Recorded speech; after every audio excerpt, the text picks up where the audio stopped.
Sería el 11, creo, pero Sí. vamos a confirmarlo porque vieron que viene usted de la 2, ¿no? Mérito, que se fue mi marido, número 1, no tengo con quién pelearme, y segundo de mi fondo. Sí, el lunes 11. Es más, yo acá ya el 18 tengo marcado como el Día de la Soberanía Nacional. Entonces vamos a poner examen.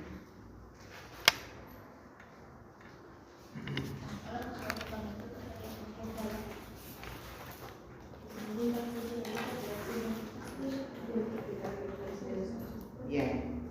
Yo creo que seguramente vaya a pedir aula, siempre y cuando no nos saquen como a los ingleses, como el otro día. Voy a pedir aula para que podamos estar todos. Tomando en cuenta si esto sigue viniendo como está, yo creo que las dos comisiones entran en este aula. Apretado, pero entran. Pero bueno, déjenmelo ver si es nada más por el tema de la asamblea, porque hay gente que ya no va a venir más. ¿Sí? Punto número 2, esto va un poco más a la devolución de los exámenes que tuvimos, el examen que tuvimos. Yo no les voy a preguntar nada que no hayamos visto o tema que no hayamos visto. Cuando yo les hice la pregunta, a la compañera, cuando yo les hice la pregunta sobre, a ver si lo tengo acá,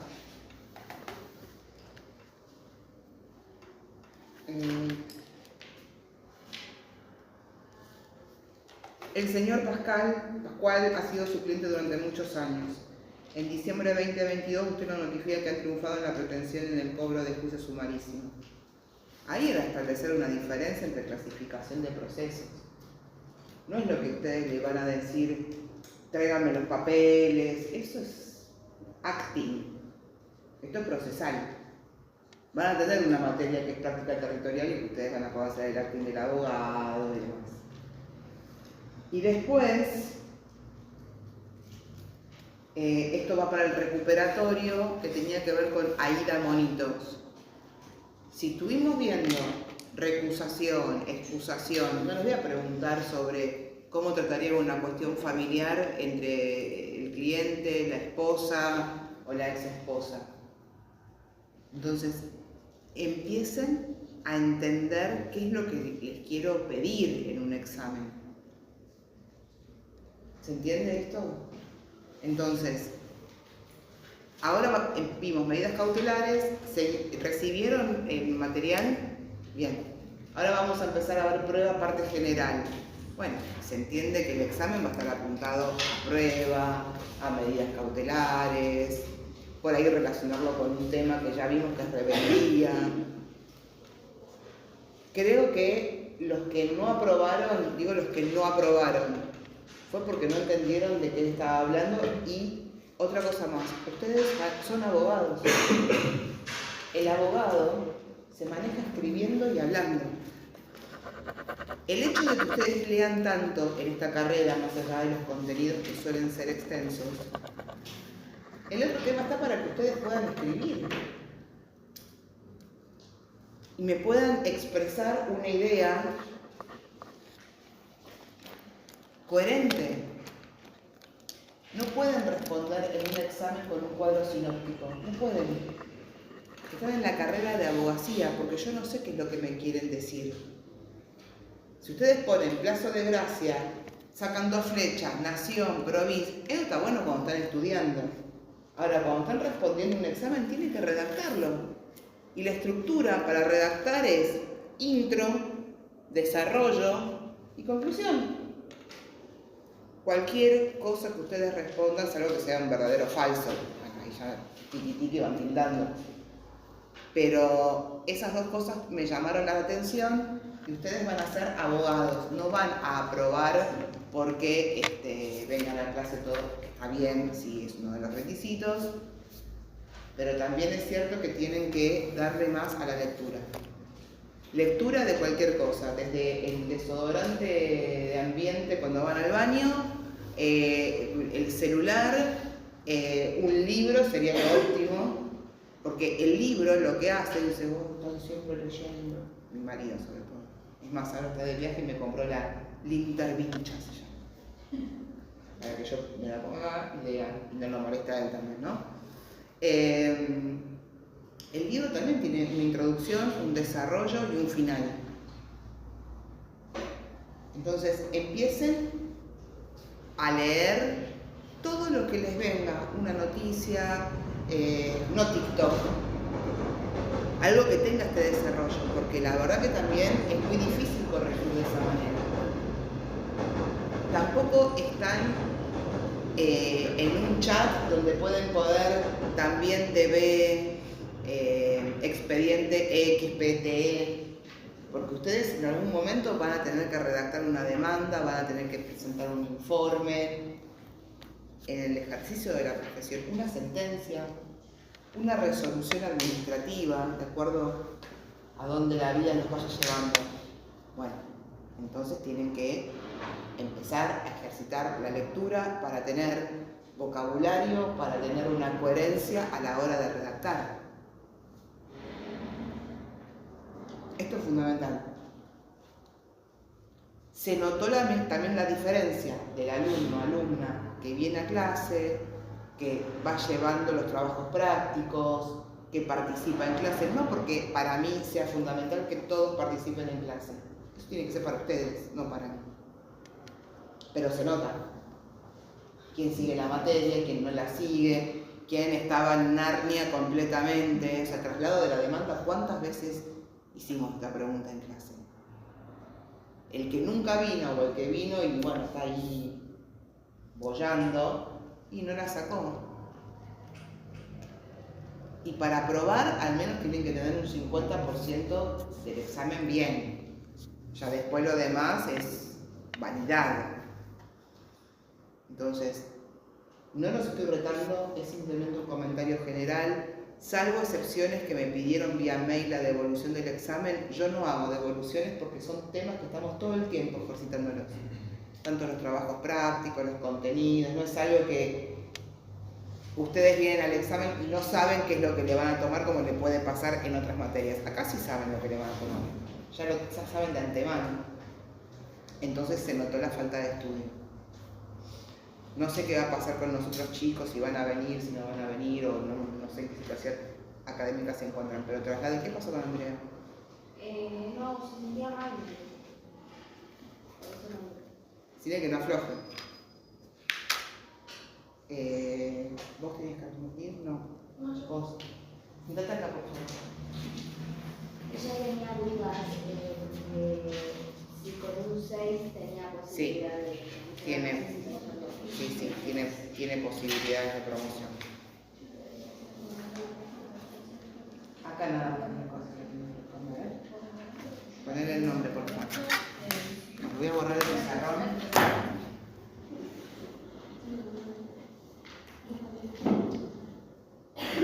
Vayan mientras yo voy borrando el pizarrón a buscar el caso, ¿se acuerdan? El de Carolina Rohan.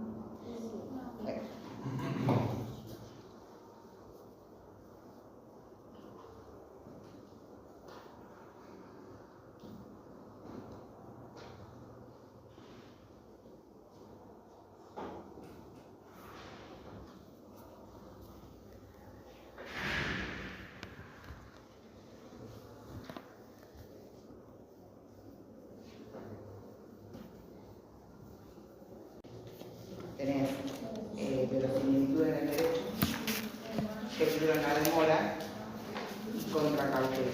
La verosimilitud en el derecho es la creencia que uno tiene que mi pretensión va a ser satisfactoria y va a tener una respuesta, o sea, que voy a ganar el juicio.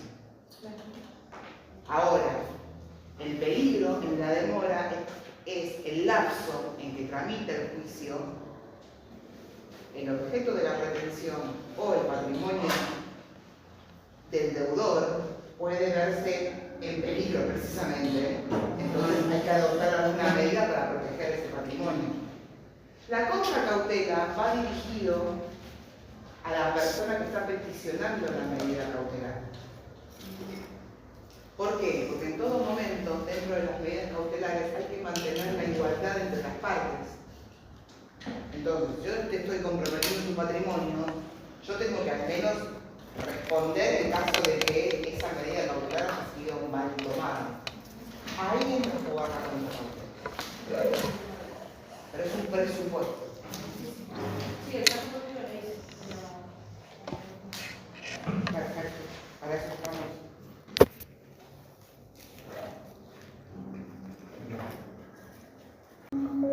Tuve que volver a ir al médico porque me volvió a agarrar con una faringitis. No se re mal. Por Dios, me voy a quedar muda, nunca más voy a poder hablar.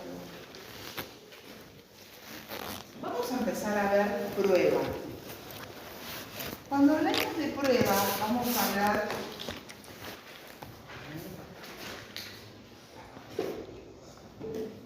Ahí, hola, hola, hola, ahí sí. Cuando hablemos de pruebas, vamos a hablar de parte general y de una parte especial. Cuando hablemos de parte general, vamos a hablar de toda la teoría que está relacionada con este tema, con la prueba.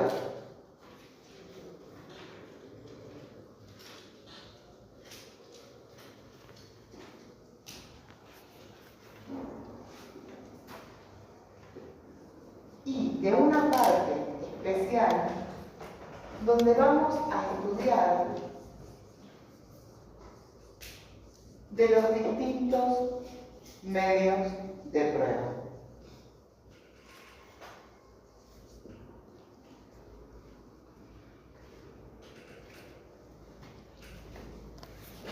Cuando hablemos de prueba también vamos a encontrar lo que se denomina la prueba anticipada, que esto lo empezamos a ver la semana pasada cuando hablamos de medidas cautelares, que está en el artículo 326 del Código Procesal.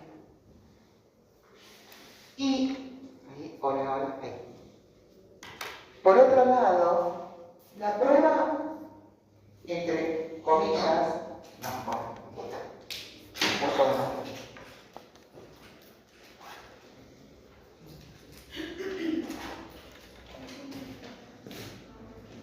la prueba in situ, es decir, como un acto procesal que se va a desarrollar en algún momento del proceso. Y esto lo vamos a encontrar después del artículo 356. Cuando hablemos de prueba anticipada, vamos a hablar de algún modo la prueba anticipada comparte. Bueno, 356. A partir del 356.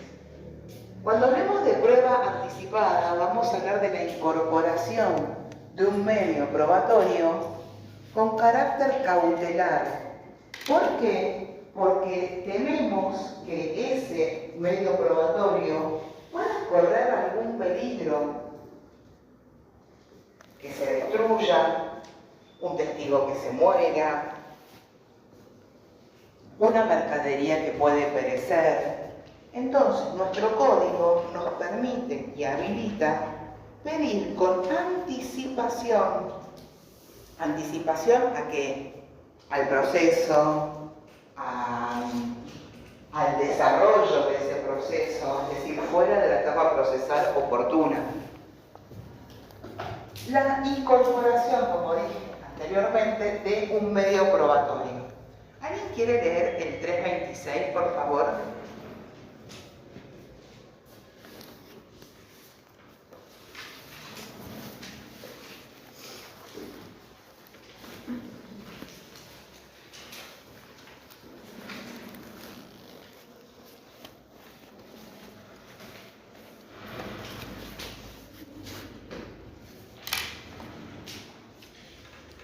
¿Leo, profe? Dale. Los que sean no vayan a ser parte de un proceso de conocimiento, que tuvieran motivos justificados para tener que la reducción de sus pruebas pudiera resultar imposible o muy dificultosa en el periodo de prueba, podrán solicitar que se produzcan anticipadamente las siguientes. 1. Declaración de algún testigo de muy avanzada edad o que esté gravemente enfermo o próximo a ausentarse del país. 2. Reconocimiento judicial o dictamen pericial para hacer constar la existencia de documentos o el estado, calidad o condición de cosas o de lugares. 3. Pedido de informes. 4. Exhibición, resguardo o secuestro de documentos concernientes al objeto de la pretensión, conforme a lo dispuesto por el artículo 325. La absolución de posiciones podrá pedirse únicamente en proceso ya iniciado. ¿Se acuerdan que nosotros habíamos dicho que las medidas cautelares podían iniciarse antes de la promoción del proceso, con la interposición de la demanda o con posterioridad a la interposición de la demanda? Pues bien, la prueba anticipada está relacionada con este precepto. Creo que está en el artículo 196 del Código. Es decir, en algún momento, desde que yo inicio la mediación hasta la sentencia, hay posibilidad, bueno, hasta la sentencia no, hasta el momento en que la prueba se vaya a producir, puedo solicitar una prueba anticipada. ¿Cuándo? Cuando haya un peligro. De acá es que la prueba anticipada participa de la naturaleza de la medida cautelar, porque uno de los presupuestos para pedir una medida cautelar, ¿cuál era? Pero ¿de qué? En derecho y Peligro en la demora. peligro en la demora. Entonces hace que el testigo se no muera, que el pedido de informes nunca va a llegar, que la documental se puede destruir, que las mercaderías que son objeto del proceso nunca van a llegar. Ahora bien, hay determinados requisitos, y por eso digo que comparte con la medida cautelar la prueba anticipada su naturaleza jurídica, que están presentados en el 327. ¿Quién lo quiere leer? Artículo 327. Un juez podrá 327. 327. Artículo 327. En el escrito que se solicitaran medidas preliminares se indicará el nombre de la futura parte contraria. Su domicilio se fue conocido y los fundamentos de la petición. Entonces, en primer lugar, para solicitar una prueba anticipada, ¿cómo tiene que ser? Escrito. Por escrito. ¿Qué más? El nombre de la parte contraria. Bien. Su domicilio. El domicilio Y la petición. y la petición. Esos 4 requisitos son fundamentales. ¿Para qué? Para individualizar. Sí. El domicilio sería la parte contraria. Sí. El domicilio real. ¿Sí? Entonces, estos 4 requisitos son fundamentales ¿para qué? Para aclarar qué tipo de solicitud se realiza, individualizar a la persona que va a ser mi futuro contrincante, justificar la imposibilidad de poder obtener esta prueba en el momento procesal oportuno.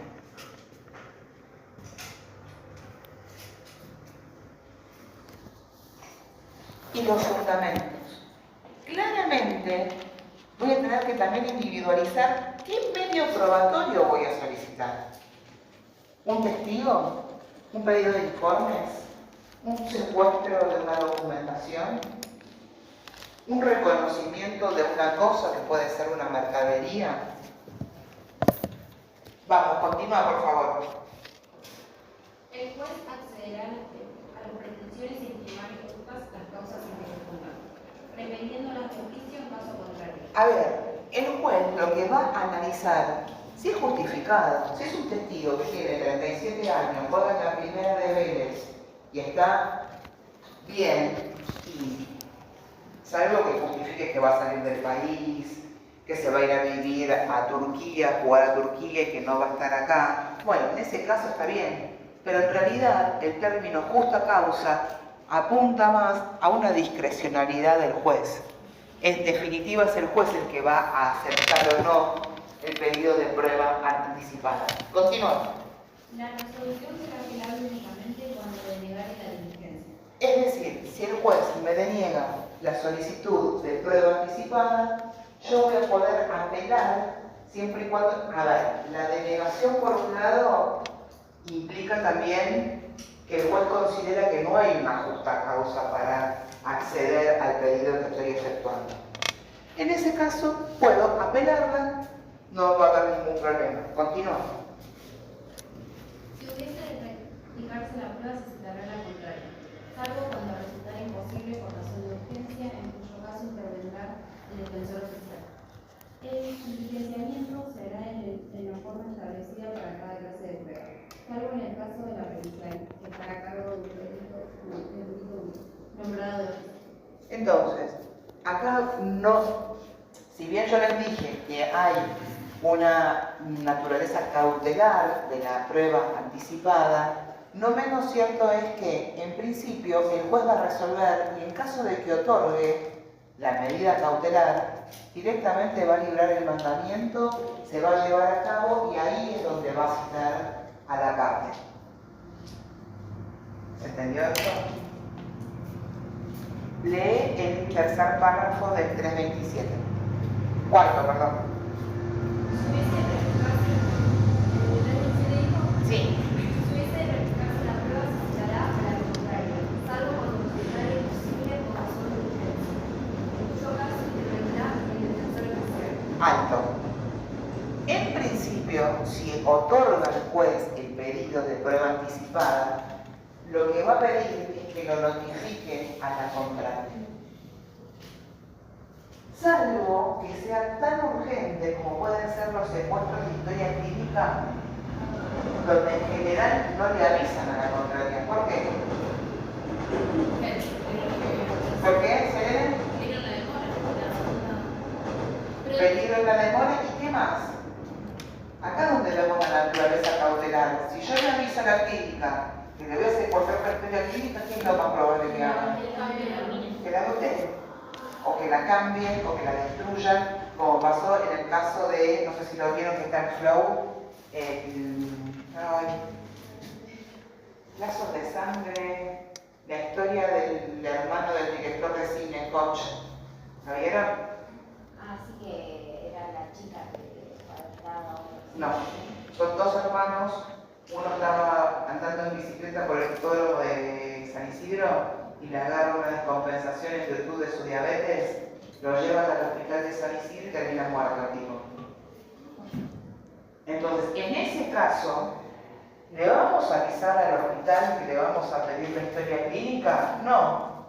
Lo que va a hacer es tomar la medida y después le va a avisar. Ahí es donde comparte la naturaleza cautelar. ¿Se acuerdan de la bilateralidad postergada? Bueno, ahí es donde la vemos. Y después lo primero que va a hacer es, sí, vamos a pedir el secuestro de la historia clínica. Perfecto. Se va a llevar a cabo la diligencia y después lo van a citar a la contraparte. Esto siempre y cuando la medida cautelar o la prueba anticipada se realice antes del inicio del juicio. Es muy común hacer esto, sobre todo en las causas de daños y perjuicios.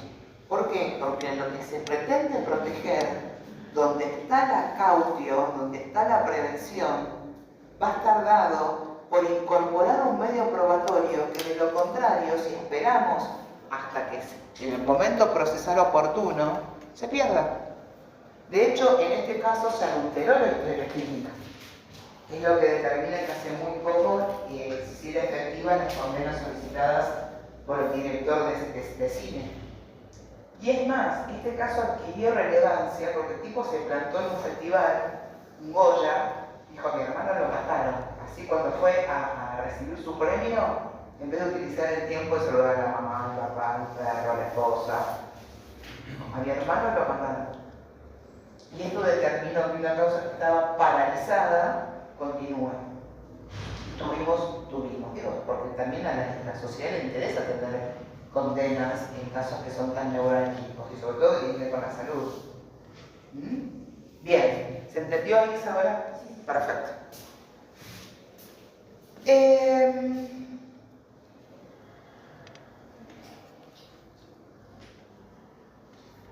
328, por favor, Evelyn. Producción de prueba anticipada, después de trabada la litis.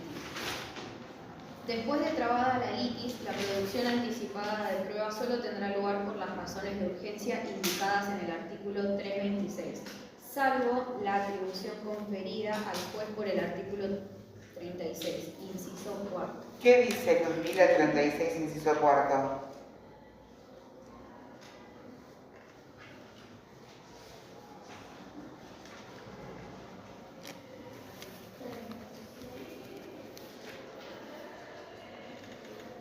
ordenar las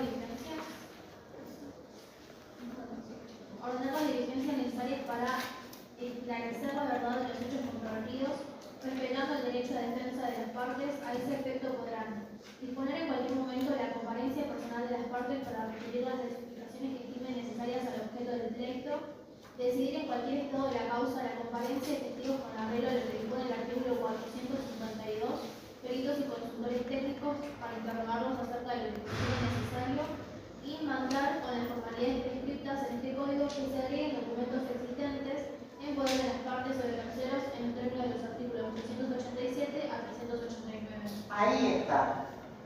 Esa también es una facultad del juez. ¿Por qué? Porque en conclusión, el pedido de prueba anticipada puede hacerse antes o después de trabada la litis, y puede ser a pedido de parte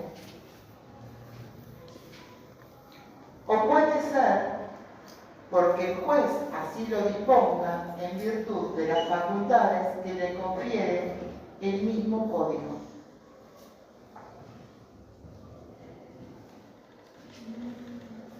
¿Se entendió? Vamos a seguir profundizando. Yo quería darles este tema ahora como una continuación de las medidas cautelares o del sistema cautelar. Pero vamos a seguir profundizando esto. ¿Por qué? Porque la prueba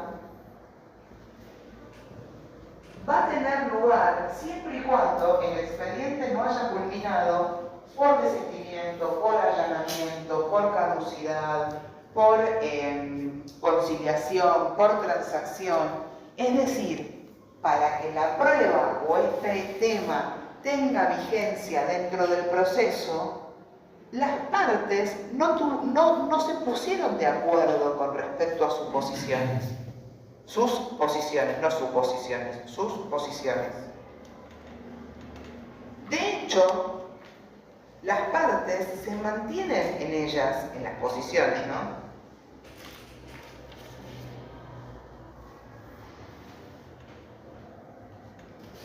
Y la prueba arranca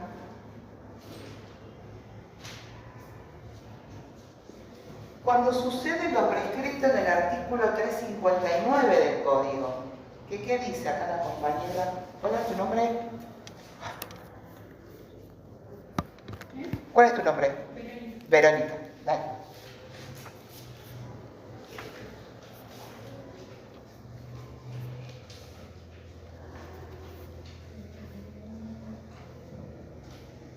Cuando intentaba el traslado de la demanda o como convención en su caso o vencidos los plazos para hacerlo, resueltas las excepciones previas y la cuestión pudiera ser resuelta como de puro derecho, así se decidirá y firme que se encuentre en la providencia se llamará auto para sentencia. Entonces, perdón, en este caso, la cuestión, si se declara de puro derecho, el juez va a resolver en virtud de las constancias que se encuentran en el expediente. No hay necesidad de abrir el proceso a prueba. No la hay. Por lo tanto, en este caso no va a haber una actividad probatoria, porque la prueba no deja de ser una compleja actividad de las partes, del juez, de los terceros. No es nada más las partes proponen la prueba, pero es en definitiva el juez el que decide qué medio probatorio es idóneo y cuál no. ¿Cómo continúa esto? Verónica.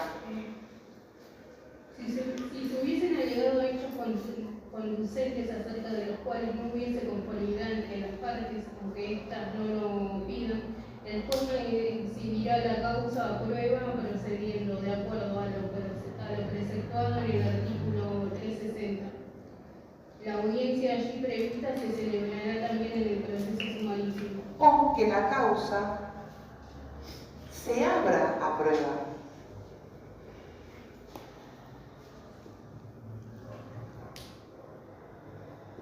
¿Por qué? Porque las partes no se pusieron de acuerdo sobre los hechos que alegan cada una.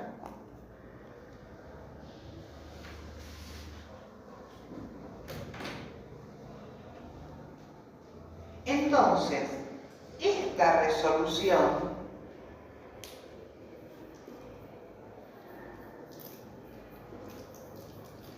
va a determinar qué hechos van a ser objeto de prueba. En definitiva, el objeto de la prueba van a ser hechos.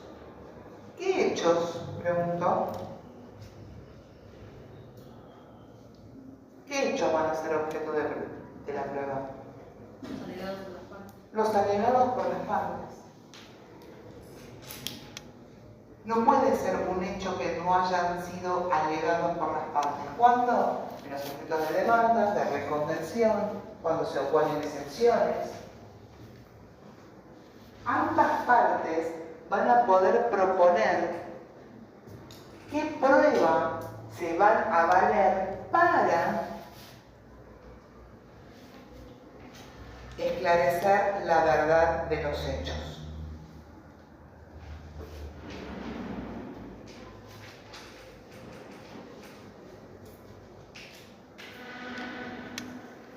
Entonces, la prueba la vamos a definir como una actividad llevada a cabo por las partes, por el juez y por terceros, llámense testigos, peritos, oficinas públicas o privadas.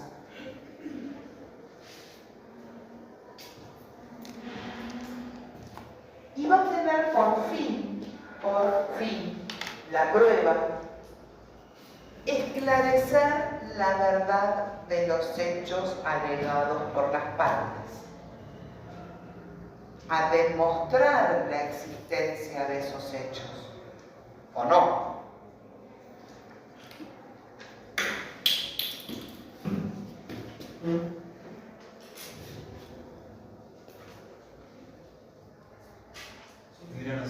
Ese debería ser un deber del juez, ¿no? Que tiene que hacer la verdad de los hechos. Alegados por partes. Sí, también. Pero también las partes les va a interesar esclarecer la verdad de los hechos. A ver, no estamos hablando de la verdad, porque en realidad lo que se está demostrando en esa experiencia es una realidad. Como decía Santo Tomás de Aquino, la justicia del hombre es imperfecta, es humana. Y no siempre lo que uno alega en un expediente es lo que sucedió. Somos abogados, lo sabemos eso. Es una verdad que se plantea. Y lo que la prueba, en realidad, va a estar encaminada a saber la verdad de los hechos o a esclarecer la verdad de los hechos, pero también a formar una convicción. ¿En quién? El juez. Cada parte, tanto actor como demandado, va a formar una convicción al juez de que le asiste la verdad. Por lo tanto, la prueba como actividad es llevada a cabo por las partes, por el juez, por terceros, y por lo tanto va a estudiar, o vamos a estudiar, la admisión de la prueba, la valoración de la prueba y la producción de prueba.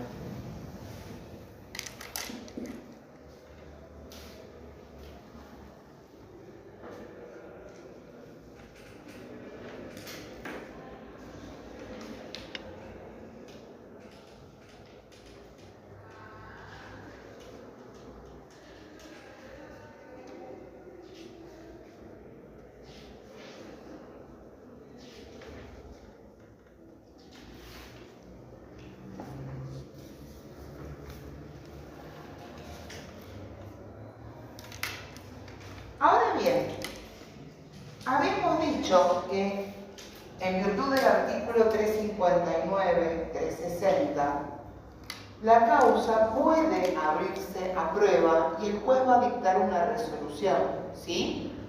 ¿Alguien quiere leer, o vos, Juli, si querés leer el 366 del código.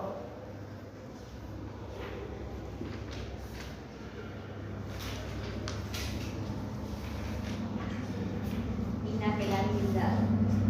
La resolución que admitiere el hecho nuevo será inapelable. La que lo rechazare será apelable. No, espera, me equivoqué yo. 379. Perdón. Serán inapelables las resoluciones del juez sobre producción, denegación y sustanciación de las pruebas. Si se hubiera negado alguna medida, la parte interesada podrá solicitar a la Cámara que la diligencia cuando el expediente le fuera remitido para que conozca del recurso contra la sentencia definitiva.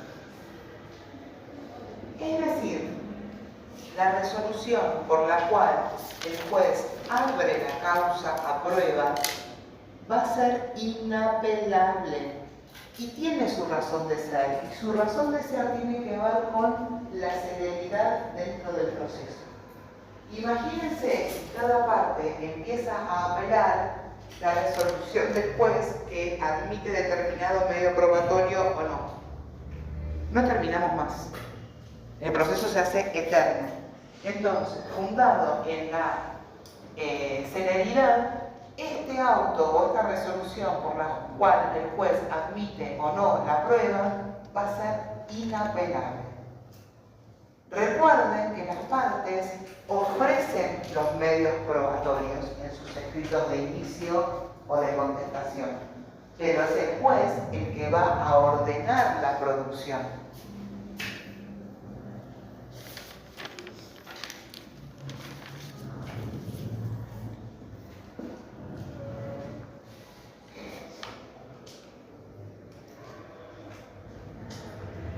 La prueba deberá producirse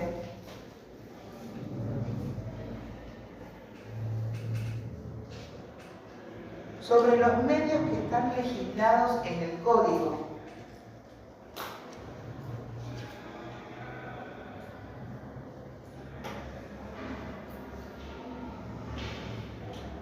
¿Alguien quiere leer el 378? Dale, Alisa.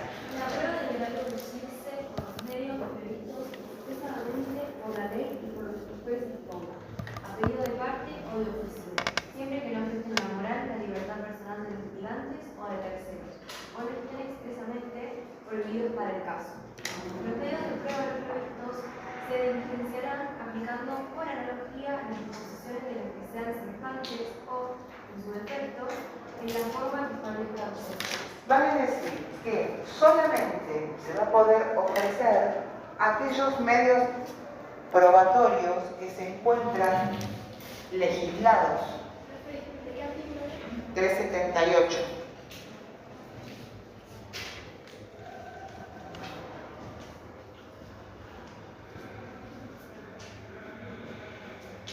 Estos medios probatorios que se encuentran legislados son la prueba documental, la informativa, la confesional, entre paréntesis, absolución de posiciones,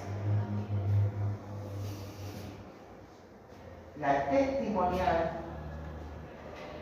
la pericial y el reconocimiento de lugares y cosas.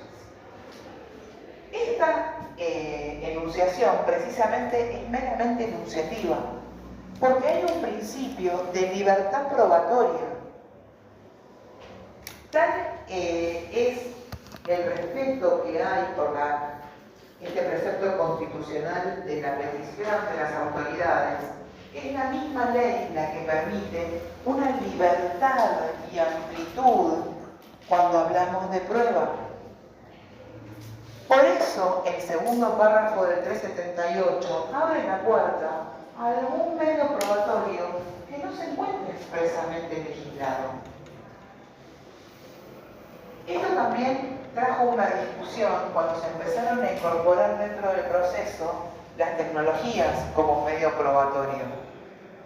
la apertura de celulares, la apertura de la tablet, meterme en la IP de una persona. Ahora, esta prueba o este medio probatorio es nuevo, es nueva la tecnología, pero no es nuevo la forma que tenemos de conducir este medio probatorio incorporando tecnología. Como en definitiva voy a necesitar un perito.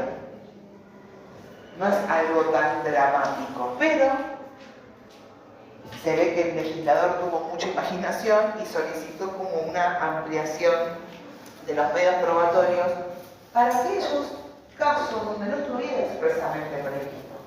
Por ahora seguimos manteniéndonos con los mismos medios probatorios.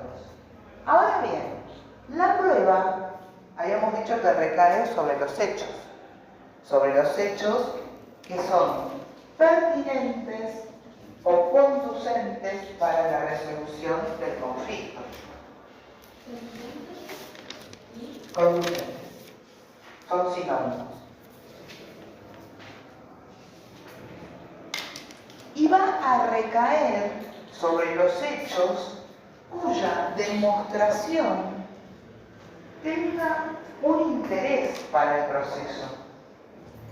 Por lo tanto, ese hecho debe haber sido alegado por el actor, es decir, afirmado por el actor, o negado por el demandado. Es decir, tienen que tener una trascendencia dentro de un proceso judicial. Hecho que no fue invocado, hecho que cae fuera del ámbito de la prueba. Ahora bien, no todos los hechos deben ser probados. No todos los hechos deben ser probados.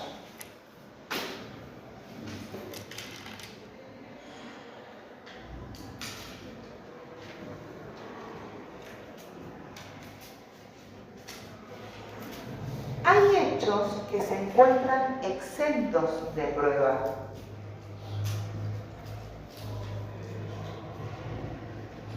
Por ejemplo, los hechos que fueron admitidos por las partes de manera expresa o de manera tácita. Vamos a volver a la lectura del artículo 356.1. ¿Qué dice el artículo 356?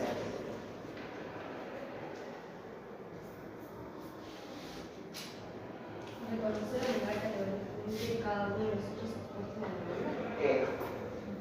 La autenticidad de los documentos superiores que se adquirieren y la recepción de las cartas y telegramas a él dirigido copias se acompañan. Su silencio, sus respuestas evasivas o la negativa meramente general podrán explicarse como reconocimiento de la verdad de los hechos permitentes o pertinentes ilícitos a que se refieren.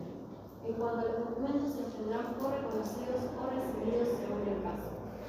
No estarán sujetos al cumplimiento de la carga mencionada en el párrafo precedente, el defensor oficial y el demandado que interviniere en el proceso como sucesor a título universal de quien participó en los hechos o suscribió los documentos o recibió las cartas o telegramas que podrán reservar su respuesta definitiva para después de producida la fecha. Entonces, en este artículo volvemos a destacar la importancia de la negativa de los hechos al momento de contestar la demanda. ¿Por qué? Porque hecho que no es negado, hecho que me lo tienen por admitido y por lo tanto queda fuera del ámbito de la prueba.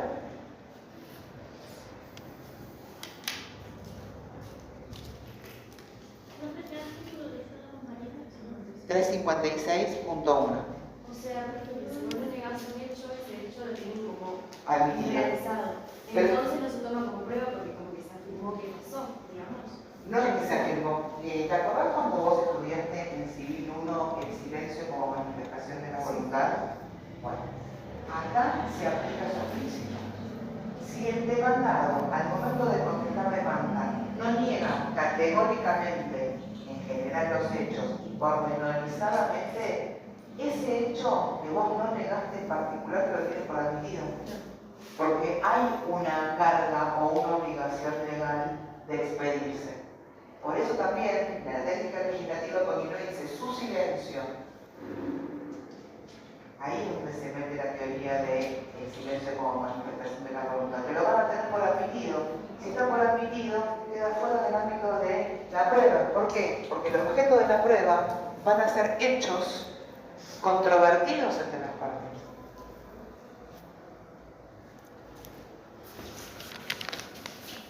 Hechos controvertidos. De hecho, todo proceso judicial, al menos en los términos que estamos estudiando, hay un conflicto entre dos partes. Uno manifiesta o afirma la existencia de un hecho y el otro no. Me chocó, no me pagó.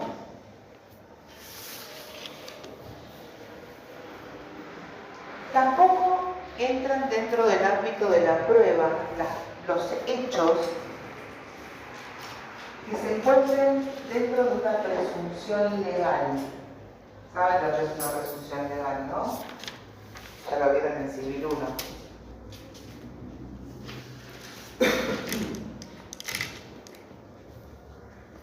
Las presunciones son cuestiones a las cuales la ley les atribuye un efecto. Por ejemplo, si yo presento una escritura pública,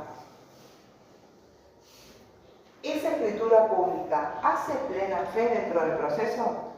Sí. ¿Por qué? Porque un poquito más de fundamento. Interviene un oficial público, ¿qué más? Tiene fecha cierta. Tiene fecha cierta. Es un documento establecido en el código. Un documento establecido con. No sé, está como nombrado. Es más fácil, chicos, es más fácil todo. No, ustedes tuvieron la materia de actos y hechos jurídicos, entonces es un acto de qué forma, de qué características. ¿Formal? ¿Qué más? Solemne. Solemne. Por lo tanto, la ley, al ser un acto formal, solemne, con todas las características que ustedes me nombraron, interviene un oficial público o un funcionario público que es un escribano, tiene una fecha cierta, tiene determinados requisitos, la ley asume que da plena fe ese documento. ¿Puede recaer prueba sobre un documento con tales características? No.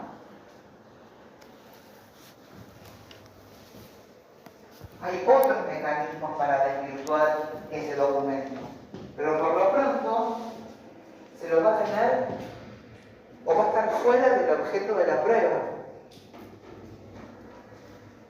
Tampoco entran dentro de la prueba los hechos notorios.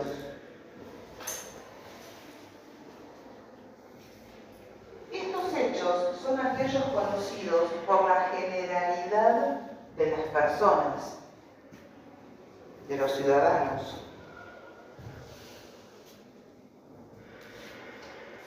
Y el juez o la jueza no deja de ser un ciudadano o ciudadana que vive en una sociedad y puede conocer determinado hecho notorio. Por ejemplo, una publicación en la revista Gente.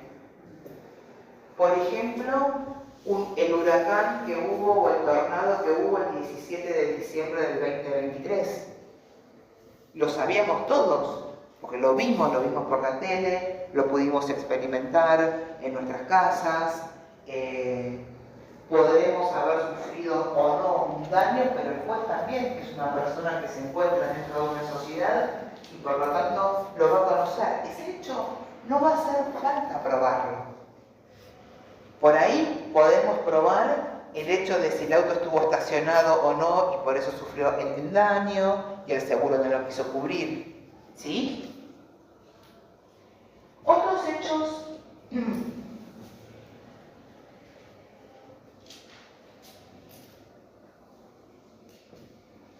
los hechos evidentes,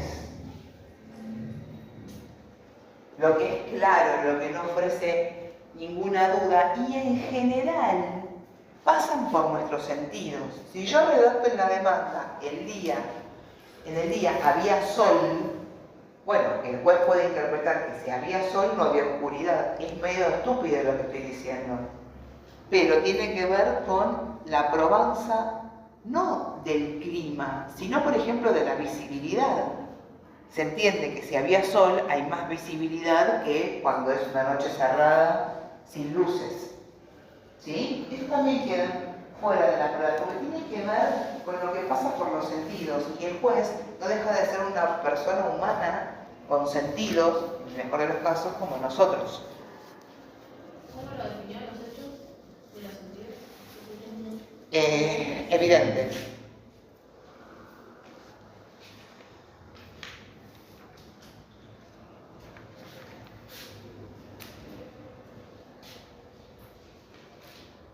¿Los controvertidos eran los que no tenían que ver con el caso? No, si lo controvertido sí. Porque el objeto de la prueba va a ser sobre los controvertidos.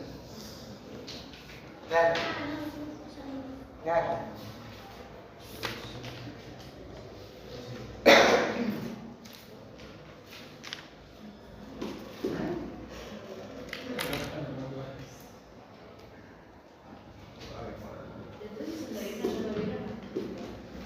En 361. Si alguna de las partes se opusiere a la medida, a la apertura, no lo vimos. Pero puede suceder que alguna de las partes se niegue, pero básicamente es porque considera que las cuestiones de puro derecho o que podemos solucionarlo por otros medios como pueden ser la mediación. En el caso de que se oponga va a ser el juez el que va a resolver. Y en virtud de lo que resuelva, acuérdate que la resolución es inapelable. Creo que es una de las pocas resoluciones dentro del código que son inapelables. Ahora bien,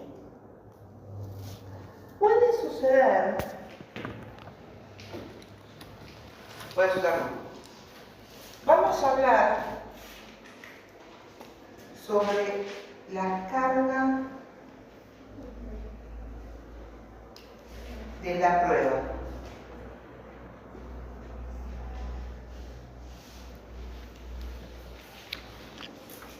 Cuando hablamos de carga, hablamos del peso como una obligación casi.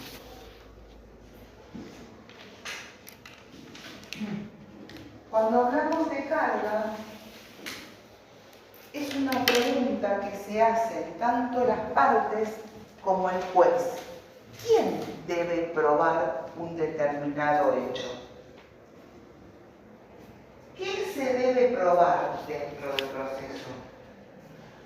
A mí me va a empezar Luqui, ¿no? Sí, pero eso no va como espero que no. Como a las 2 de la tarde.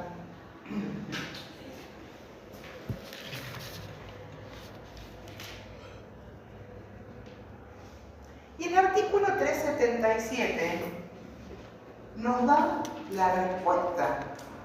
¿Qué dice el artículo 377?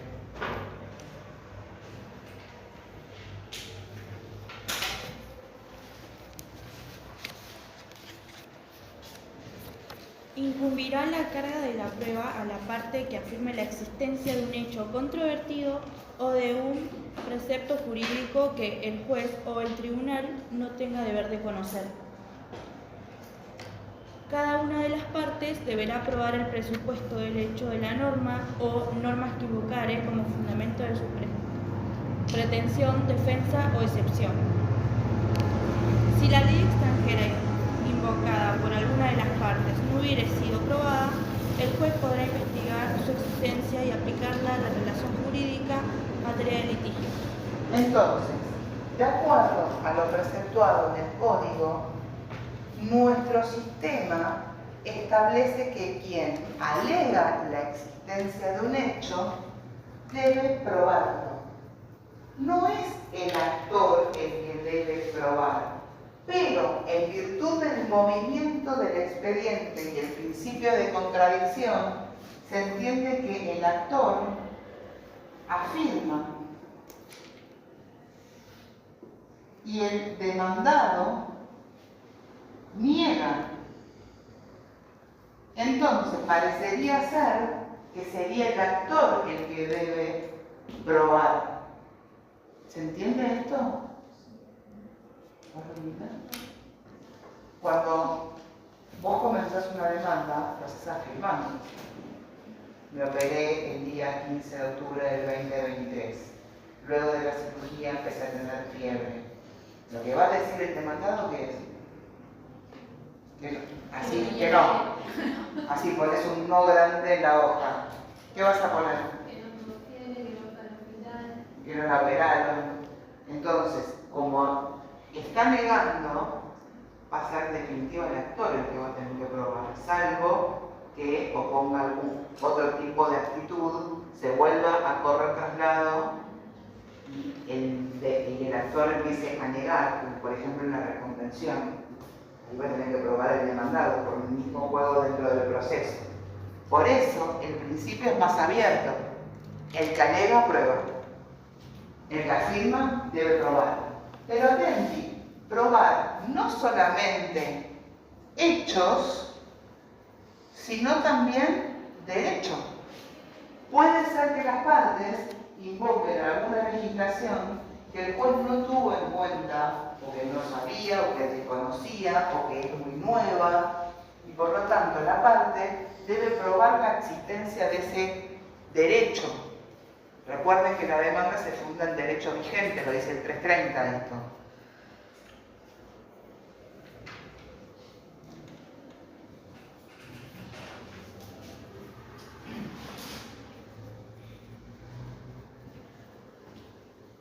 ¿Cuándo se puede dar? Porque vos, Elena, me hiciste unos ojitos así. Cuando salió la ley de deudores, ¿saben lo que es la ley de deudores morosos de alimentos?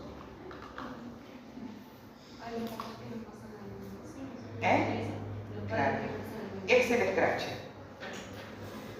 ¿Por qué? Porque se llega a una sentencia, el progenitor, bueno, vamos a decir es varón, porque puede ser una mujer para que tiene que pasar alimentos, el progenitor que tiene la obligación de alimentar y de pasar esa cuota, no lo hace. Nos vamos a una ejecución de alimentos. Tampoco pagamos una medida cautelar, no importa, pero en definitiva la persona sigue sin pasar los alimentos. Por lo tanto, el sistema prevé un registro donde ese deudor moroso o esa deudora morosa es inscrito.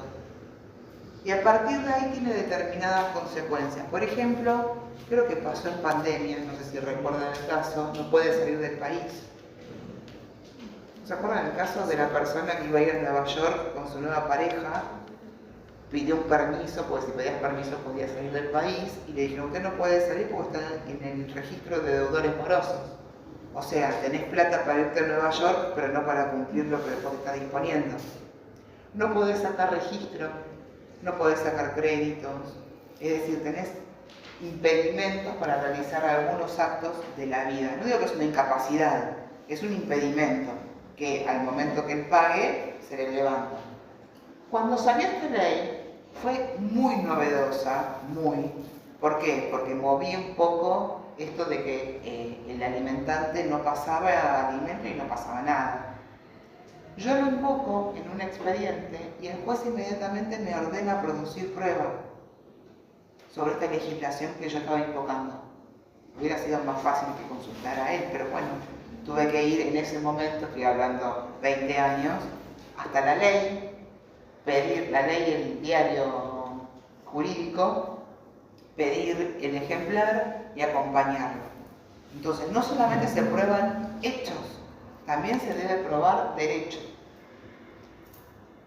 Arasi hace, el que lea el manual, hace una fuerte crítica a esto, porque dice, en realidad el objeto de la prueba es sobre hechos, y así lo dice el código. En todo caso, lo del derecho sería acompañar la publicación o la legislación, y vos no estás probando nada, simplemente estás arrimando algo que el juez no tiene conocimiento o la parte no tiene conocimiento. ¿Se entendió? ¿Sí? Bien. Vamos a continuar. La prueba se puede producir dentro del radio del juzgado o fuera del radio del juzgado. Que la prueba puede producirse dentro del radio del juzgado o fuera del radio del juzgado.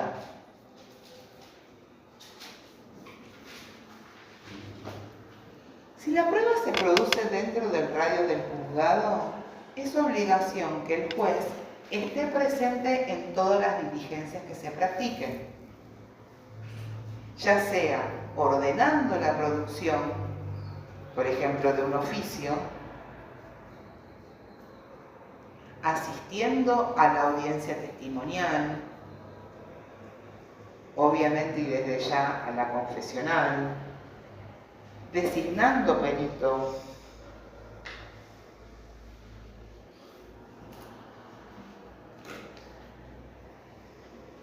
ahora bien, si la prueba se realiza fuera del radio del juzgado, se produce fuera del radio del juzgado, entonces tenemos que indagar qué tipo de prueba se está llevando a cabo y cómo se va a llevar a cabo.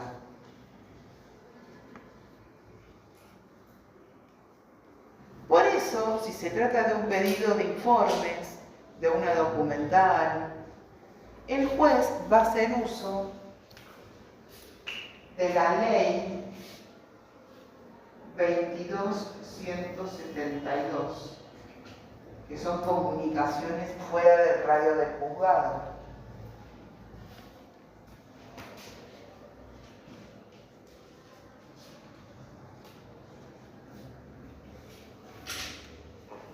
Y va.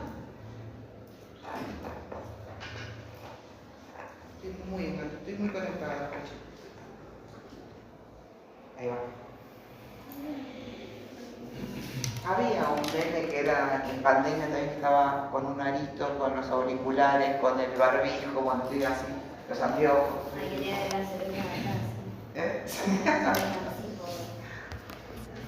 En el caso que la prueba se lleve a cabo fuera del radio del juzgado, el juez puede hacer uso de la ley 22.172 para solicitar algún tipo de información o encomendar a otro juez, por ejemplo, la tarea de tomar declaración a un testigo.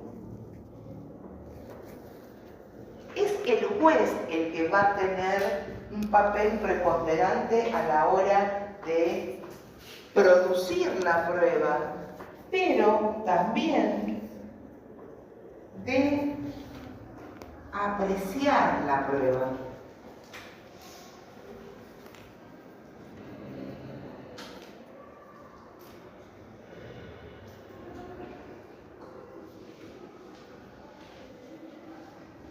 Ya habíamos dicho que la prueba era una tarea de las partes, del juez y del tercero. En la admisión, la valoración y la producción van a estar involucradas. En realidad las partes lo que hacen es ofrecer y producir. El juez va a admitir, valorar, y por eso vamos a ver que existen distintos sistemas a la hora de que el juez aprecie la prueba. La apreciación de la prueba es una tarea que va a ser llevada por el juez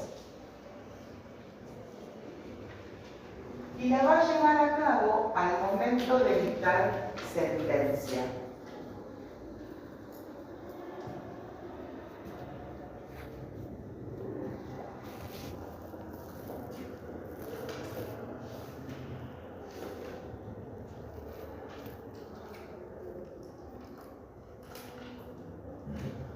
Y de hecho, el juez no va a admitir ni a apreciar aquella prueba que sea meramente superflua. ¿Por qué? Dijo, remarquen lo superfluo.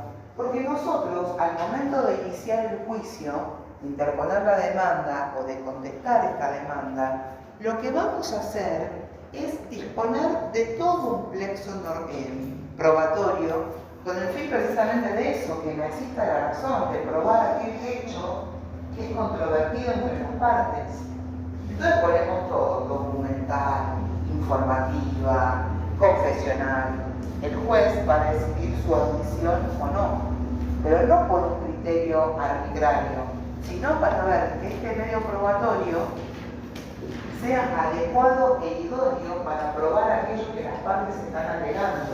Por lo tanto, va a partir de la discrecionalidad del juez o de su sentido o de su razonamiento, agarrar a ese medio probatorio que sea idóneo para, miren todo el ejercicio que estoy haciendo de movimiento, para probar aquel hecho controvertido.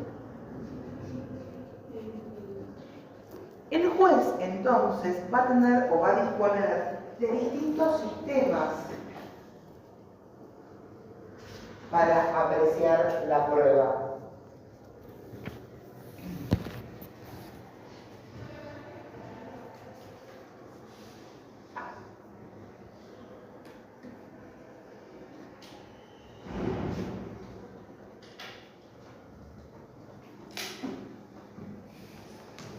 La prueba legal o la prueba tasada. Ese es un sistema.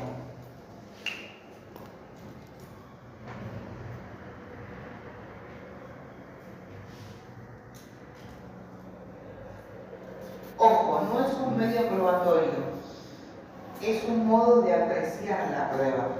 ¿Sí? La prueba legal o prueba tasada es la misma ley la que le otorga al juez el valor que le tiene que dar a una prueba. La prueba legal o la prueba tasada, como su nombre le indica, es la misma ley la que le otorga el valor que tiene que tener la prueba. ¿Se les ocurre algún ejemplo? Lo hablamos recién.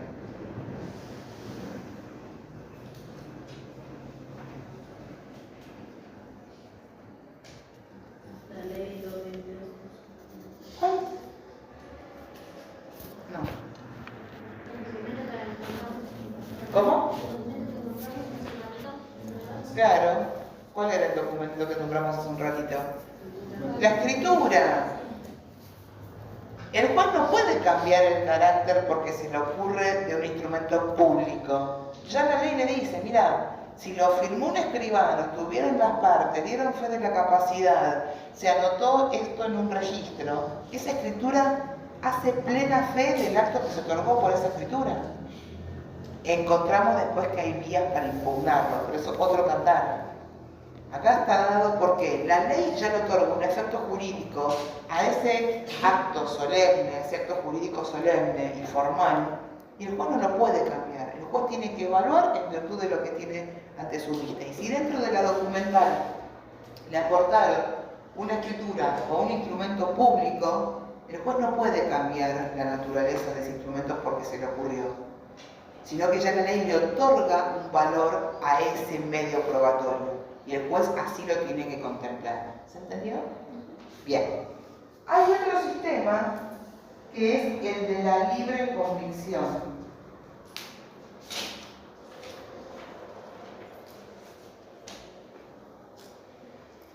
El conocimiento que el juez adquiere sobre la verdad de los hechos, el conocimiento que el juez adquiere sobre la verdad de los hechos,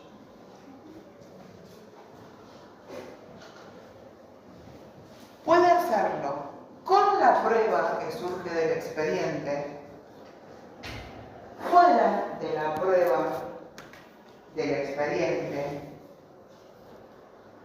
y aún en contra de la prueba que ofrece el expediente. El juez decide en virtud de su pensar, punto. Y yo me estaba, ayer que estaba preparando la clase, digo, ¿cómo le puedo explicar esto? Y se los voy a explicar con un caso que está otra vez en las redes y demás, es el caso Menéndez. El juez, en la audiencia, donde tienen que admitir prueba, en el segundo juicio, hubieron dos juicios. Brevemente, para el que no la vio o no tiene noción de lo que estoy hablando es un caso que 2 hermanos matan a sus padres en Estados Unidos. Un caso que estuvo súper visibilizado por los medios, bueno, había un morbo, 2 niños ricos que matan a sus padres, el padre aparentemente abusaba de sus niños. Había pruebas de este abuso porque surgió de las pruebas periciales, psiquiátricas y físicas que se realizaron sobre los cuerpos de estos chicos ahora son hombres. Cuando se lleva a cabo el segundo juicio, en la audiencia de admisión de prueba, el juez dice, ¿saben qué? Yo el tema de los abusos no lo voy a tomar en cuenta porque estas 2 personas no son mujeres. Sí, a mujeres sí está. Sí, la propia abogada decía, se pone en posición de que coinciden que fueran mujeres la perspectiva de la otra. Claro. Si hubieran sido Erika y Laila, salud, sería otro cantar. Ahí el juez está decidiendo en contra de lo que estaba establecido dentro de un expediente. Ese es el sistema de la libre convicción y propio del sistema norteamericano jurídico.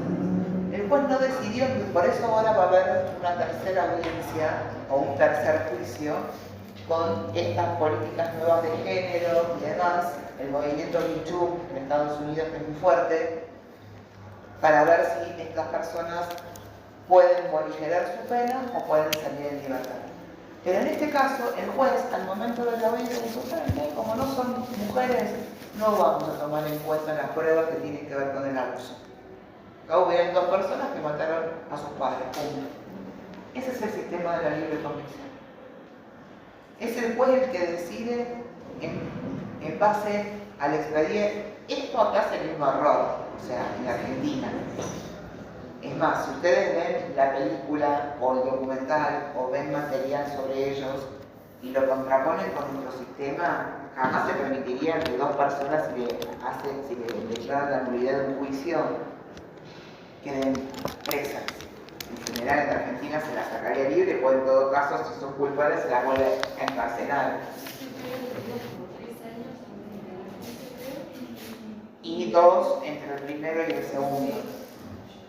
Los separaron después. Sí, esa canción, la de Billie Eilish. Sí. Bueno, eso no es apelable.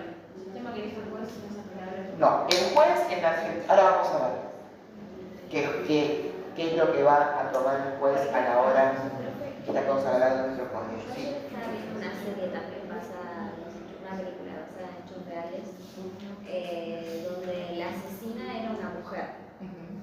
Y como el juez tenía en cuenta justamente esto de que al ser mujer tenía menos fuerza que un hombre y que no se sabía qué era lo que le hacía al hombre a la mujer, entonces entró en un estado de shock y decidió pegarle 5 tiros. Y como era de la alta sociedad y demás, el juez decidió dejarla libre. Sistema de la libre convicción. Eso también hace pasó con el tema del primer homicidio, de los primeros ciudadanos y cosas. El primer juicio se consagró en uno porque los jueces querían dejar de lado al... Y el caso María Soledad, te digo porque yo lo viví, el caso María Soledad, tuvo que ver con otra cuestión. Y yo creo firmemente que lamentablemente en nuestro país y en la historia de la humanidad, el cuerpo de la mujer, obviamente muerto, sirvió para un cambio. El caso María Soledad fue un feminicidio. Creo que lo hablamos la semana anterior. Feminicidio.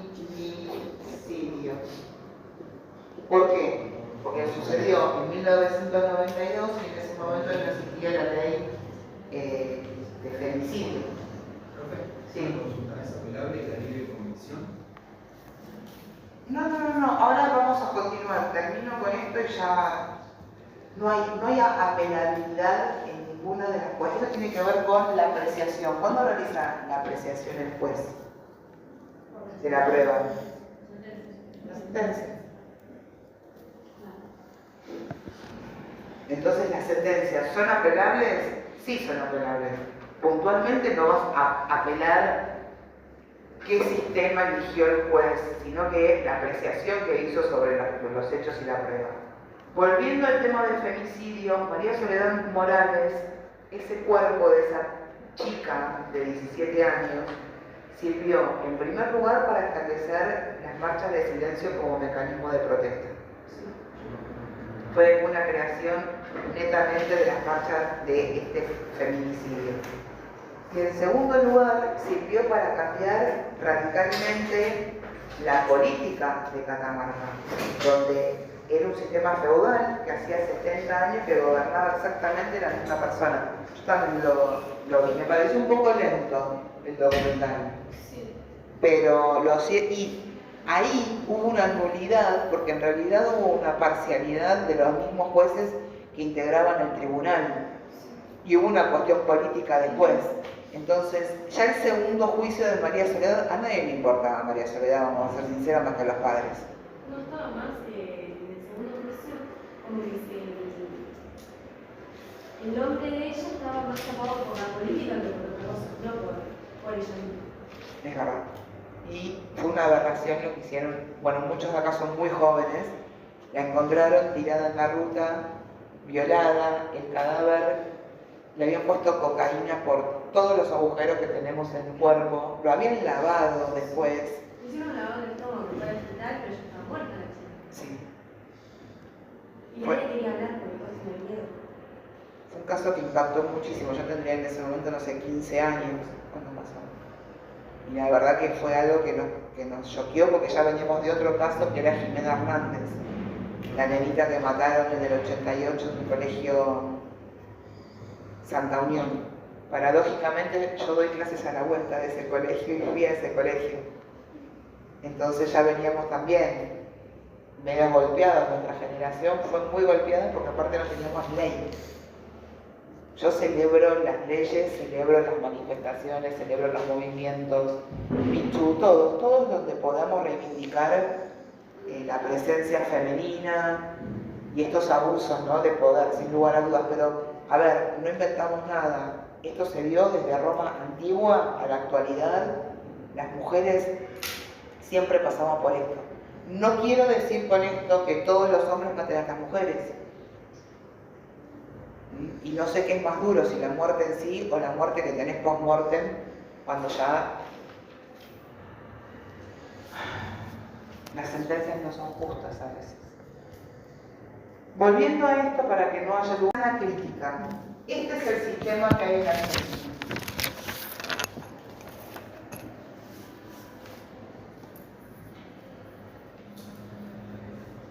La sana crítica es un proceso lógico. Un proceso lógico de razonamiento. Donde el juez debe explicar el proceso, este proceso de razonamiento.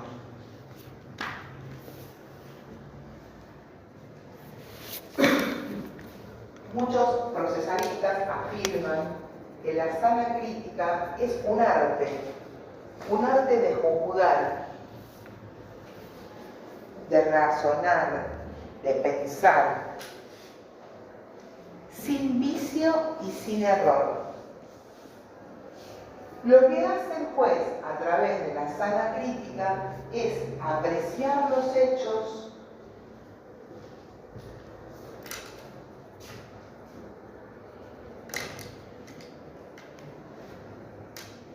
apreciar la prueba y en consecuencia dictar sentencia.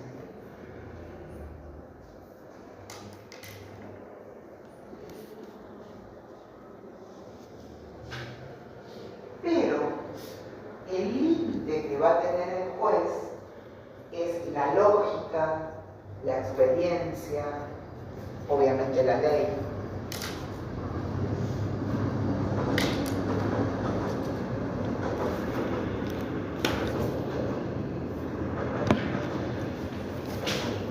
Entonces, y esto es para vos y para, creo que vos me hiciste la pregunta, no es que se apela el método que utilizó el juez para dictar esa sentencia. No funciona así. Lo que hago yo, o lo que van a hacer ustedes, es apelar una sentencia definitiva en virtud de los errores en la apreciación. Acá voy a poner derecho también, de los hechos, del derecho, de la prueba, y que como consecuencia causa gravamen. Ningún juez en una sentencia va a decir, momento, estoy utilizando la sana crítica. Se entiende como está preceptuado en el artículo 36, el modo que el juez tiene para apreciar el hecho, el derecho y la prueba, que es con la sana crítica.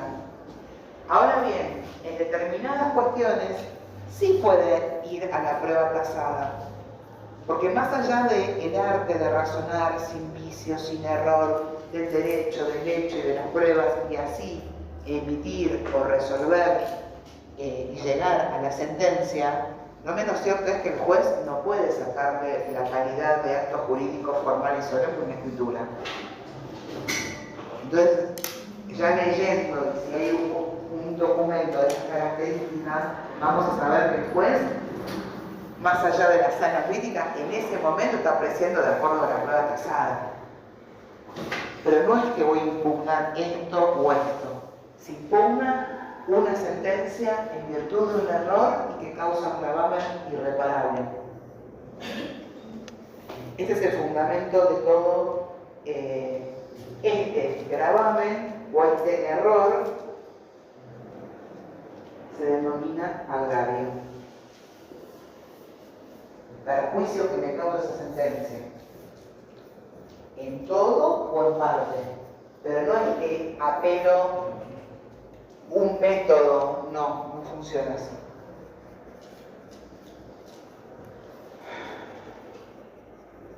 Bueno, sale recreíto, ¿no? Un cafecito, un tecito.